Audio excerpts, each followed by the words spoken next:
안녕하세요. 하루 필수 말씀 충전 하필 큐티 조종환입니다. 오늘 함께 나눌 하나님 말씀은 예레미야 4장 19절에서 31절까지 말씀입니다. 아이고 배야 창자가 뒤틀려서 견딜 수가 없구나. 아이고 가슴이야 심장이 몹시 뛰어서 잠자코 있을 수 없구나. 나팔 소리가 들려오고 전쟁의 함성이 들려온다. 우리가 어제 함께 살펴봤던 것처럼 이 나팔 소리와 전쟁이 하나님께서 임재하시는 상징이었는데, 그리고 승리의 상징이었는데, 이것이 심판의 상징으로 사용되고 있다는 것을 함께 나눴습니다. 그리고 오늘 이 본문에서 배야 창자가 뒤틀려서 그리고 가슴과 심장 이렇게 이 내장기관이 반응하고 있는 것을 보게 되는데요. 이스라엘 사람들은 내장기관이 감정과 생각을 그리고 인격을 담고 있다라고 생각을 했습니다. 그래서 예레미야가 느끼는 이 감정 그대로를 우리가 살펴보게 되는데, 이 감정은 공포심입니다. 하나님의 임재와 심판의 예고가 너무나도 명확하고 확실하다는 것을 온 인격이 알고 경험하고 있는 것을 우리가 보게 됩니다. 재난에 재난이 꼬리를 물고 일어난다. 온 나라가 황무지가 된다. 호련히 나의 천막집도 무너지고 나의 장막집도 찢긴다. 이렇게 말하고 있습니다. 이제 파괴되는 것은 이 국가적인 차원에서 아주 개인적인 아주 작은 것까지 이어지는 것을 우리가 확인하게 됩니다. 이 철저한 파괴는 앞으로 보겠지만 이 우주적인 파괴가 될 것이다라고 예고하게 될 겁니다. 저 전쟁의 깃발을 언제까지 더 바라보고 있어야 하는가? 저 나팔 소리를 언제까지 듣고 있어야만 하는가? 나의 백성은 참으로 어리석구나. 그들은 나를 알지 못한다. 그들은 모두 어리석은 자식들이요 전혀 깨달을 줄 모르는 자식들이다. 악한 일을 하는 데에는 슬기로우면서 좋은 일을 할 줄 모른다. 이렇게 이야기하고 있습니다. 우리는 로마서 말씀 함께 살펴봤었던 것처럼 선한 데는 지혜롭고 악한 데는 미련해야 돼요. 그런데 이스라엘은 정반대의 모습을 보여줍니다. 정반대. 오늘 본문은 바로 이 하나님께서 창조하신 목적과 정반대가 되었을 때 어떤 결과물을 맞이하게 되는지에 대한 이야기가 될 겁니다. 지금 이들은 악한 일을 하는 데에는 슬기롭고 좋은 일을 하는 데는 미련한 이런 정반대의 모습을, 하나님께서 창조하신 원리의 정반대의 모습을 보여주고 있는 중입니다. 땅을 바라보니 온 땅이 혼돈하고 공허하다. 하늘에도 빛이 전혀 보이지 않는다. 산들을 바라보니 모든 산이 진동하고 모든 언덕이 요동한다. 아무리 둘러보아도 사람이 하나 없으며 하늘을 나는 새도 모두 날아가고 없다. 이렇게 쓰고 있습니다. 우리는 이 놀라운 시를 보게 됩니다. 이 시는 정확하게 이 창세기에 역전된 이 리버스 버전이라는 것을 우리가 알게 됩니다. 하나님은 혼돈과 공허를 질서와 채우심으로 만드셨습니다. 그리고 모든 것을 보시기에 좋았다라고 그렇게 말씀하셨었습니다. 그런데 오늘의 이 본문은 이스라엘이 완전히 폐허와 혼돈 그 자체로 변해버린 것을 확인하게 됩니다. 좋았던 것들은 이 창세기 이전의 상태로 돌아가 버리게 되는 거죠. 오늘 이 본문에서 산이 진동하고 언덕이 요동한다 이렇게 되어 있는데, 이 산과 언덕이 요동하는 것은 원래 하나님 임재의 상징으로 사용됐었어요. 그런데 이제 산과 언덕이 요동하면서 하나님이 준동하시는 일이 창조와 섭리의 이 아름다움과 좋은 것들이 아니라 파괴와 공허와 허무가 될 것이다 라고 이야기하고 있는 겁니다.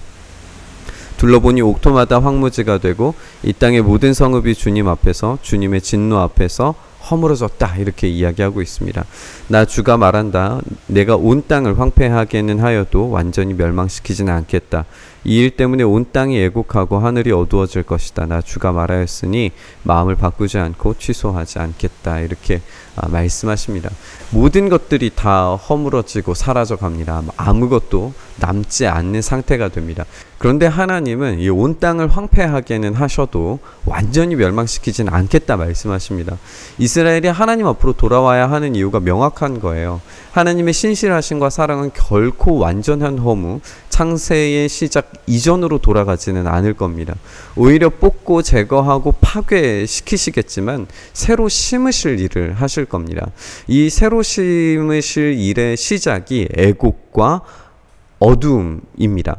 하나님은 마음을 바꾸지 않으시고 취소하실 생각이 없으세요. 이 일들은 반드시 일어나게 될 일입니다. 그런데 산과 언덕이 요동치고 온 땅이 애곡할 일이 있고 하늘이 어두워졌던 그 시간이 언제 있었을까요?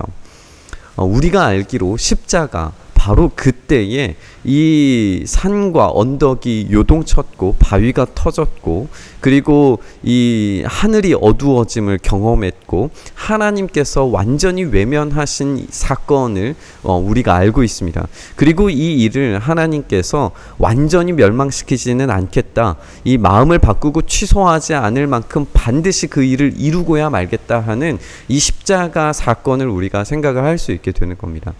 그 사건은 결코 바꾸지 않으시고 취소하지 않으실 반드시 일어날 사건이었습니다. 십자가는 과연 하나님의 완전한 파괴와 유기를 보여주는 상징이었지만 바로 그 사건이 새로운 시작을 만들어내시는 순간이었습니다. 이것은 숨겨진 비밀과 같은 사건이어서 아직 이 일이 철저히 감춰져 있다는 것을 우리는 압니다. 예레미야는 이 혼돈과 파괴, 이 창조 이전으로 돌아가는 것만 같은 끔찍하고 두려운 상징들에 두려워 떨고 있을 뿐입니다. 기병들과 활 쏘는 군인들의 함성에 성읍마다 사람들이 도망하여 숲속에 숨고 바위 위로 기어 올라간다. 이렇게 모두 성읍을 버리고 떠나니 성읍에는 주민이 한 사람도 없다. 그런데 너 예루살렘아, 내가 망하였는데도 내가 화려한 옷을 입고 금폐물로 몸단장을 하고 눈화장을 짙게 하다니 도대체 어찌 된 셈이냐. 너의 화장이 모두 헛일이 될 것이다.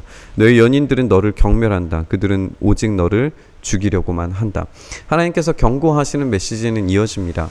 사람들은 숲 속 바위 위로 도망칩니다. 근데 우리가 이전의 본문에 따라서 생각을 해봤을 때 그 숲속에 사자가 살고 있지는 않을지, 그리고 그 바위가 깨지고 뒤흔들리지는 않을지 모를 일입니다. 그러니까 그들을 안전하게 숨겨줄 곳은 없다는 이야기죠.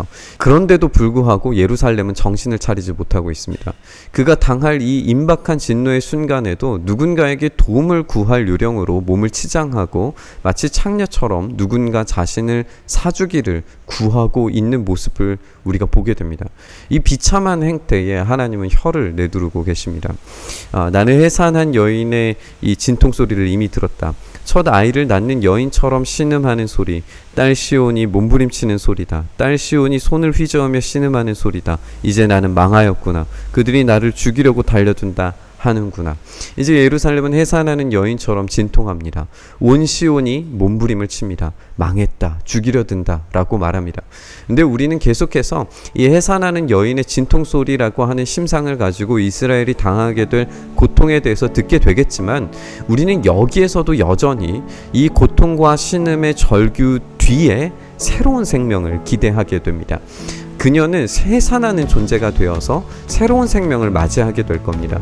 예수님께서 말씀하셨던 것처럼 이 여인의 해산 이후에 생명으로 인해서 그 고통을 기억하지 않게 될 것처럼 우리는 십자가 이후에 이 영원한 부활이라고 하는 신비를 보면서 우리에게 닥친 진통조차도 마침내 영원한 생명으로 끝나리라는 것을 알고 있습니다.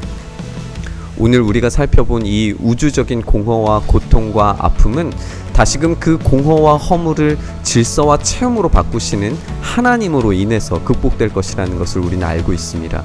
그 시작이 우리 구주의 부활이었고 이 부활 넘어 우리의 영원한 나라까지 이어지게 될 이야기라는 것을 알고 있습니다. 그렇기 때문에 우리가 지금 애통하면서 아파하더라도 실망의 자리에 머무르지는 마시길 바랍니다. 우리 주님의 날이 곧 오시며 해산의 고통이 그치고 생명으로 가득 채워지는 날이 올 것입니다. 주님 어서 오십시오. 아멘. 그 일들이 우리에게 이루어질 줄 믿습니다.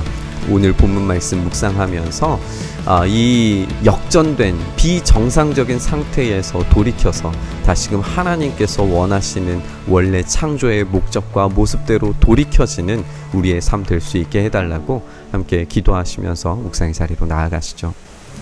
주님, 그렇습니다. 우리가 우리의 삶이 그렇게 하나님께서 목적하신 대로 그 삶에 합당하게 살아갈 수 있도록 은혜 더하여 주시옵소서. 그래서 우리가 그 참된 아름다움을 회복하고 복구하는 우리의 삶 되게 하여 주시옵소서.